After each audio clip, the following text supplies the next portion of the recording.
Hey, welcome back to our channel, A Year of Magical Learning, aka Yomo. So today is episode 76. Chris, tell me what we have in store for this episode.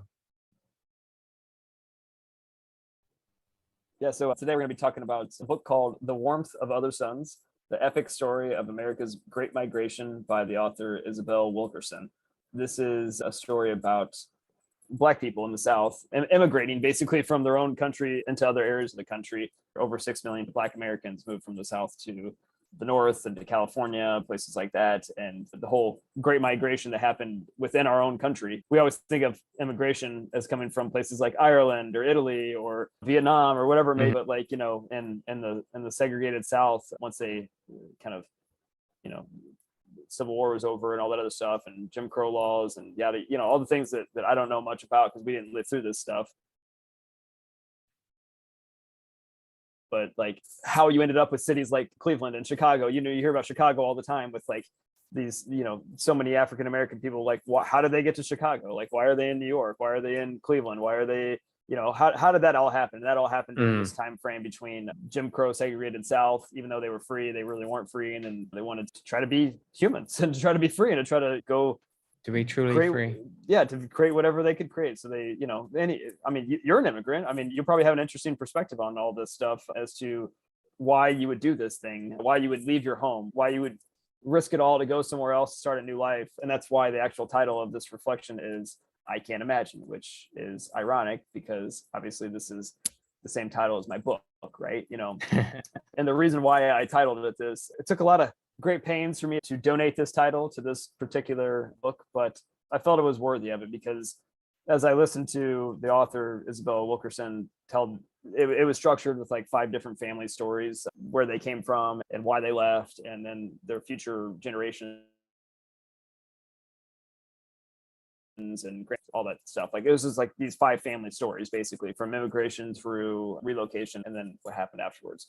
And as I was listening to the story, all I could think was, I can't even imagine what it must be like to be not wanted in your own home, to feel unsafe when you walk down the street, every single place that you go. I think of where I grew up in Indianapolis and where I still live today. Like, I can't imagine walking around the city feeling like I'm not welcome here. This is my home. This is where I grew up. This is where I've experienced my entire life. And this is where I want to be. I can't imagine what it would be like to live here and to not feel that way. To feel like other people are like, yeah, you might live here, but you don't belong here. We don't want you here. That's something that this book really helped to resonate with me, is to thinking, hearing these people's stories and understanding what they went through and why they left. I can't imagine ever wanting to leave here. I don't know what it would take for me to want to say, I got to get out of this place. I just don't feel like this is the right place for me anymore. So as I was listening to more and more to these stories, it gave me a great appreciation for what they went through, and also gave me a deeper appreciation for my own family. My dad's side of the family are immigrants from England and Ireland. My mom's side is Italian. They've fled poverty, and I don't think of these things anymore. It's not really a big part of my family's life. I'm multiple generations removed from a lot of those scenarios, I guess, at that point in time. But this book made me reconnect a little parents go through when they decided they wanted to get on a boat and leave their entire life behind in Italy and sail across dangerous seas to come to America. I don't know what they wanted to accomplish here, just a chance at a living life that you want to live. So it was a really impactful book, I would say, a book that I'm glad that I read. And this is the power of these stories. This is the whole point of this whole journey of the Year of Magical Learning, is to feel stories and to learn about other things from humanity that we can't experience on our own and that we shouldn't experience on our own. But that doesn't mean that there isn't lessons to be learned in this, and doesn't mean there isn't knowledge to be gained to continue furthering our own quest and our own path. And that was really what the important of the story. This is the other beauty of this whole entire journey. One of my favorite questions these days is when I'm talking to friends or somebody that new that I just met is, what's the one book that you learned the most from in your life? This particular story came from my hairstylist, Marta, who I've been going to for, 10 years or so, probably more. And, we always would talk about things like travel and like, life plans and stuff like that. Right. Well, these days our conversations ever since the Year of Magical Learning and ever since Amelia, have shifted a lot. And we talk a lot about things like this and different books that we read and, stuff along those lines. One of these days, I finally just asked her, I was like, what, Marta, what is the one book that you've learned the most from? And she was like, I think it was The Worth of Other Suns, and I was like, okay, all right, I'm in. So that was how I ended up finding this book and reading about it. And I agree. I mean, it wasn't necessarily the number one book that I learned the most from, but I definitely feel like I learned a lot, and I can't imagine their life. And I appreciate them sharing that story. And maybe I learned just a little bit by hearing what they shared. So yeah, I'd love to get your thoughts. So what's the question? what's the question? Yeah. What's the one book you learned the most from in your own life? Yeah. Okay. So I think, can you imagine a little bit of what these stories is about after you read it? Yeah, oh yeah, for sure. I mean, like these people were afraid of their lives. I mean, they literally they didn't want to leave their homes, even though they knew that their homes were painful, and even though that they knew their homes were, not welcoming to them. Like they still didn't want to leave. It hurt. Like it hurt. It took them being pushed to the brink. A lot of times it was some of the stories that she shared in this book. They ran away because they were going to get lynched. They did something stupid and they were running away because they were going to get killed. A doctor, they couldn't practice medicine that they studied hard for because they weren't valued because of the color of their skin. So they were like, I'm going to go somewhere where I can make an impact on the world that I was studying to create. I mean, like, I cannot imagine being told, no, I cannot do something because of what I look like and where I live. I mean, in the place that I live, in the place that I call home, and to have to feel like I have to leave my home just to go have the possibility to try to live a life that I want to live. I can't imagine that. Yeah. So I think reading a book kind of give you maybe slight understanding of it, but not a lot. Because what I'm saying is, I'm sure there is a lot of people who migrate or immigrate into another country because there are certain things that they want or whatever. But that's only like a very few percentage. Like I'm talking about 1 to 5% of most people who travel around, just because that's what you have, what you call an exodus. Right. You're forced. They move not to live a better life. Because you have to understand, they move to live. Right. At all. That's the understanding you have to get, is they move so they can live, not because they have to live a better life. It's so they can live. Think back in Egypt, where the Jews are escaping Egypt. They moved to live. My parents and my generations of the Vietnam, they moved because we moved to live. Because it's like you are in a frying pan. What's your choice? You're going to have to jump. Regardless if you're going to jump into a fire, you will jump. This is because that place for you isn't an option. Right. So for these people in the South, it's not an option.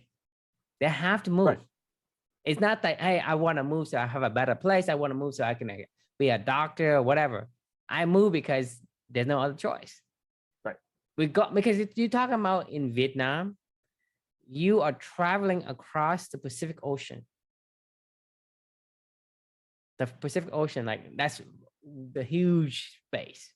Right. And anything can happen, and a lot of people die in the ocean. But it's like you're gonna jump because you are in a frying pan. There's no option for you. You're not saying, oh, I want to go to America because it's better life there or anything like that. No. Most people move because and like I say, there is exceptions in terms of like in peacetime and in whatever, that there are some people who move because of that, but that's only very rare. But when you talk about an exodus, a lot of people move. It's because where they're at, it is actually a frying pan. There's no other choice. They don't move for a better life. They move for a life, any life. Right. And they will take the chance of jumping from a frying pan into the fire.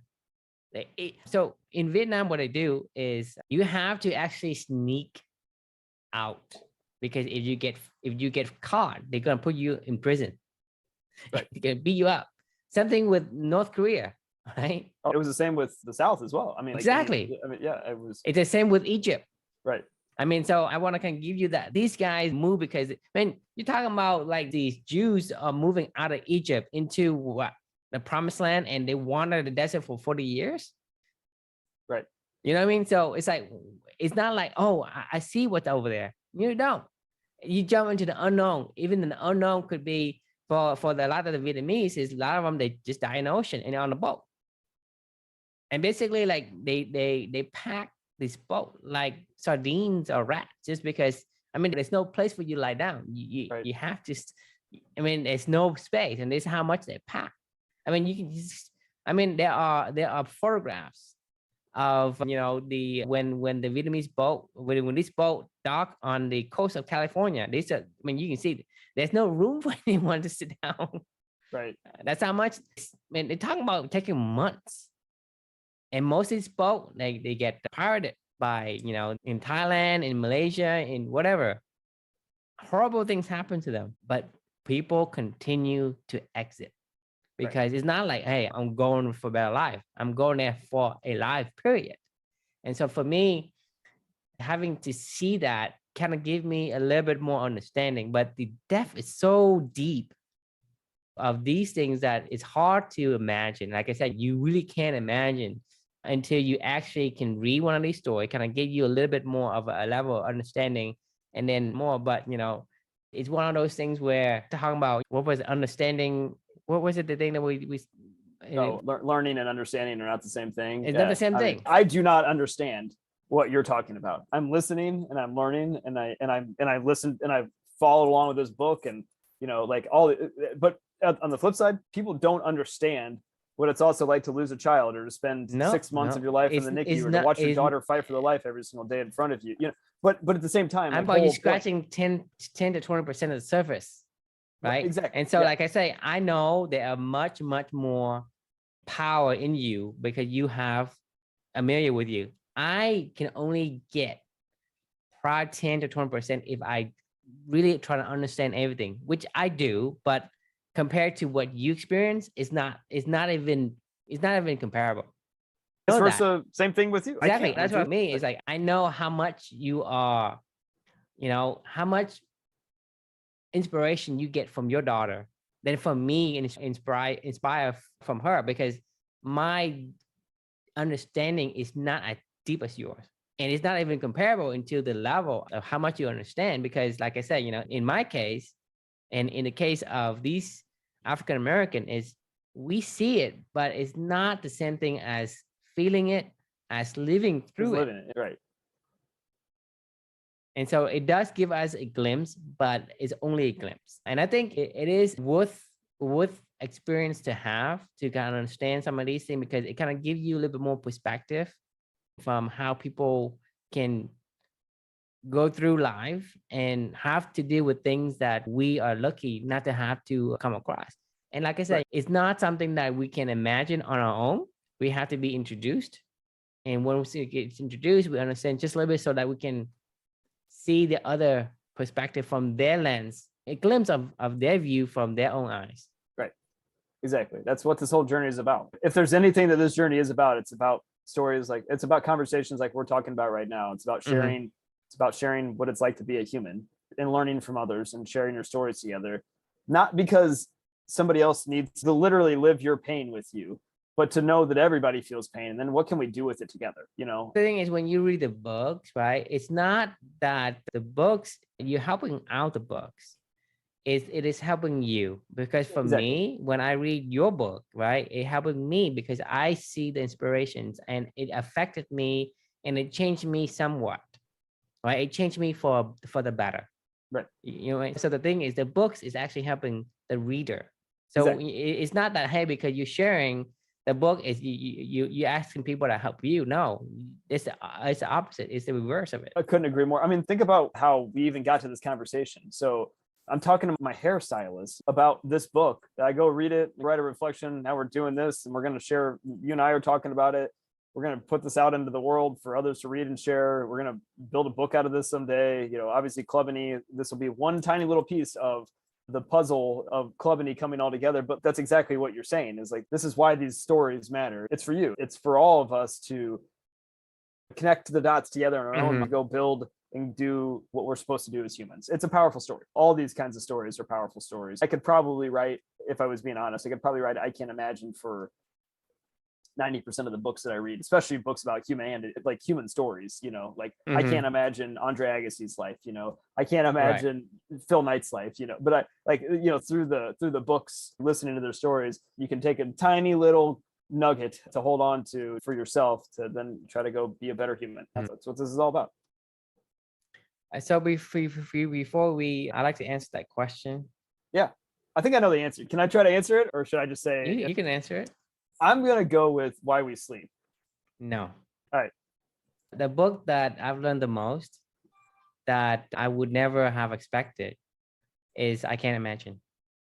Oh, thank you. I mean, Because the thing is, I mean, the thing is, it's for whatever reason, other books, they have like something for me to learn, and they tell me what it is. But they Can't Imagine is like I'm just living through your eyes, and there is so much from the senses, from the emotion, that you can't help but it's like ingrained into you, and basically from that, I feel like an energy source. It's just surging just because from that memory of the book alone. I mean, so for me, I still can't imagine how much energy you would have compared to what I'm getting, right? And because the thing is, to me, that book is still very vivid for me versus any other books I've read. Yes, I've read Why We Sleep. I love it, but the only thing I remember is you need sleep, don't drink coffee. Right. The book Black Swan, right? Everything's things are random. So that's the thing I learned, but the book is vivid, it's very emotional. Even when I'm talking about it, there is a surge of emotion, a surge of energy comes from the heart, right? So to me, that book, whether I'm subconsciously learning things, is probably the most impactful book that I've read, whether I'm aware of it or not. Because that's a book that still, it is a vivid in my memory. It's ingrained in it, right? Like I can tell you about the other books, right? I can tell you the high level what it is. Right. But right. as far as the emotion, it's not there.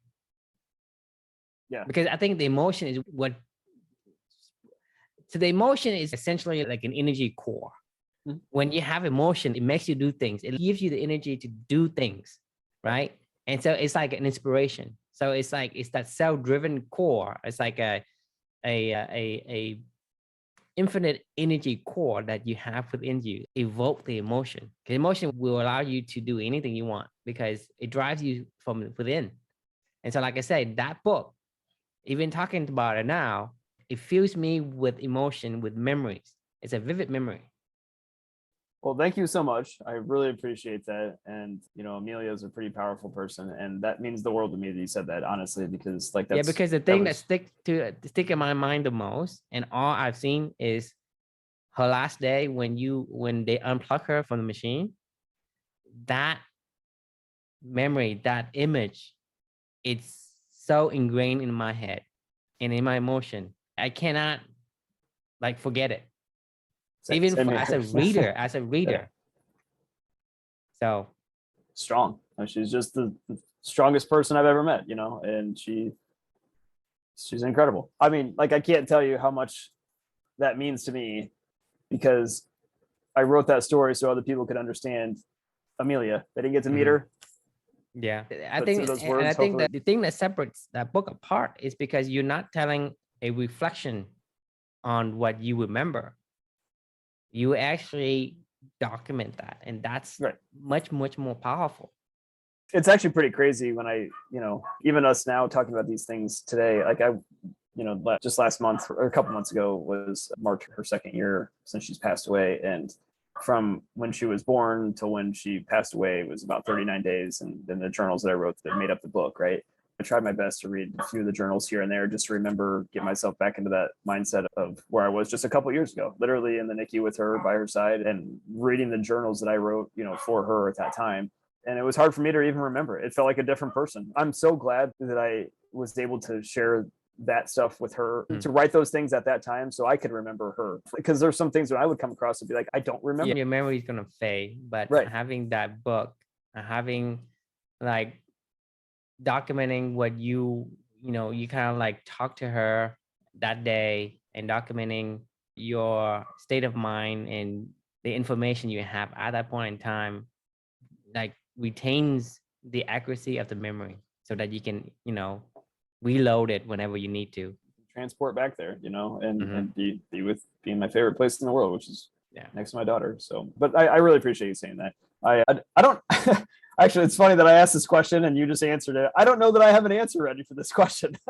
A couple of books immediately come to mind of things I've learned the most from. Thinking Mhm. Fast and Slow might be one of them. 7 Habits might be one of them. Mhm.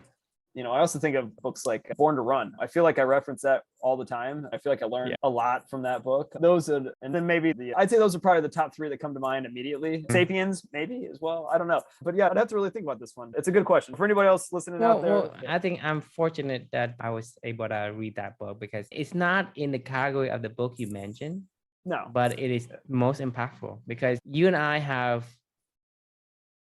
like tried to search for this meaning of life, the balance and all that. But this book essentially solidified that conviction for me. Because Me too. we're talking about, okay, we read the 7 habits of highly effective people. He's asking you, in your, and if you imagine your funeral and people giving the eulogy, what would they want you to what would you want them to say, right? That's something, but it's not impactful enough. This book here essentially solidified that because Yeah. whatever I do right now, nothing else matters. I don't care if this, I lose my job or I lose my house or whatever. It doesn't affect me that much, right? Because what's important in the end, right? Right. And so when I have something that Amelia doesn't have, right? And for me to cry like a wuss, right? I feel so shameful. But because Amelia came to life without, a healthy body. I mean, she doesn't have anything that I have. Literally can't This imagine. book Right? essentially solidified that conviction.